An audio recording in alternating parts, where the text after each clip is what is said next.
बुधवार प्रदोष व्रतकथा. या कथेच्या वाचण्याने किंवा ऐकण्याने किंवा जो व्रत ठेवतो त्याला 100 गायी दान केल्याचं पुण्य मिळतं, असे हे व्रताचे महात्म्य आहे. बुधप्रदोष व्रतकथेनुसार एका माणसाचे नवीनच लग्न झालेले होते.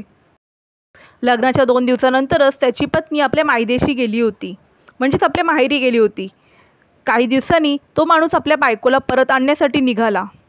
बुधवारी जेव्हा तो आपल्या पत्नीसह परत येऊ लागला तेव्हा सासरच्याने त्याला रोखण्याचा खूप प्रयत्न केला की बुधवार हा निरोप घेण्यासाठी शुभ नाही, पण तो सहमत झाला नाही आणि तो आपल्या पत्नीला घेऊन निघून गेला.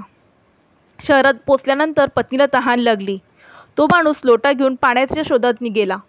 बायको झाडाखाली बसली होती. थोड्या वेळाने तो माणूस पाणी घेऊन परतला. तेव्हा त्याने पाहिले की त्याची बायको एखाद्या परपुरुषाशी हसत खेळत गप्पा मारत होती आणि त्याच्या भांड्यातून ती पाणी घेत आहे हे पाहून त्याला राग आला.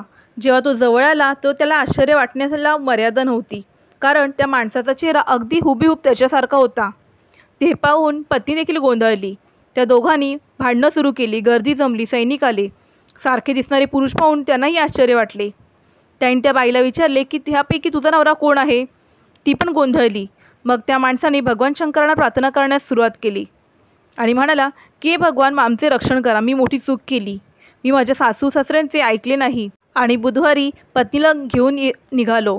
भविष्यात मी असे कधीच करणार नाही. त्यांची प्रार्थना पूर्ण होताच तो दुसरा माणूस अचानक गायब झाला आणि पती पत्नी सुखरूप घरी पोचले. त्या दिवसापासून पती पत्नीने नियमानुसार बुधवार त्रयोदशीला प्रदोष उपोषण करण्यास सुरुवात केली.